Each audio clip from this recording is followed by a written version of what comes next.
Les incitatifs pour que les consommateurs adoptent le crédit comme mode de paiement sont nombreux. Les remises en argent et points boni ne sont que quelques exemples des tactiques de fidélisation déployées afin que les consommateurs effectuent leurs achats courants avec une des nombreuses cartes à prime en circulation. Des campagnes publicitaires combinant toutes les plateformes, télévision, imprimé, web, etc., vantent les mérites de ce mode de paiement miraculeux. On peut en effet parler de miracle puisque des émetteurs de cartes de crédit ont réussi à se payer un système de fidélisation pour lequel ils ne déboursent pas un sou.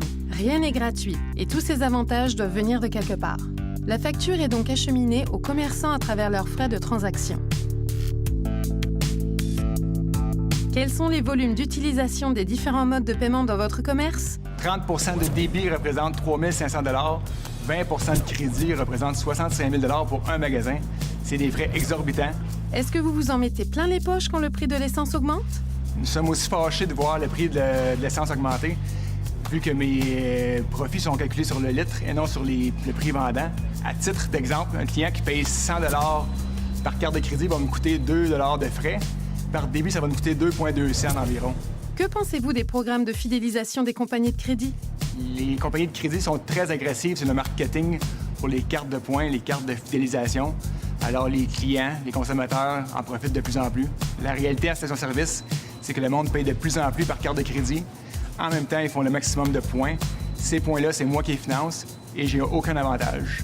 Est-ce que l'acceptation des cartes de crédit permet de fidéliser votre clientèle? Si mon voisin vend son essence 2 sous de moins, mes clients vont transférer de place. Par contre, le fait que je sois à proximité, qualité de service, les produits en magasin, ça a un réel impact pour moi.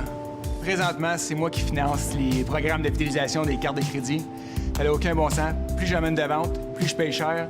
Si les banques canadiennes veulent s'offrir des cartes à prime, ils ont seulement qu'à se les financer eux-mêmes. C'est pas à nous, les détaillants, à payer pour ça. Entre 2007 et 2011, les Canadiens ont augmenté leurs achats par carte de crédit de 28 milliards de dollars et les frais d'acceptation des cartes de crédit ont presque doublé, passant de 4,5 à 9 milliards de dollars. Si rien n'est fait, ces frais exorbitants risquent de finir dans la facture d'épicerie et autres produits de consommation. Il est temps de stopper l'hémorragie. Le gouvernement doit ouvrir les livres afin de mettre en place une structure de paiement moderne, concurrentielle, basée sur les coûts réels du système, et ce, autant pour le bénéfice des commerçants que des consommateurs canadiens. L'ADA réclame une analyse indépendante des coûts du système, la limitation des frais chargés aux commerçants et la mise en place de règles favorisant une réelle concurrence dans l'industrie du paiement.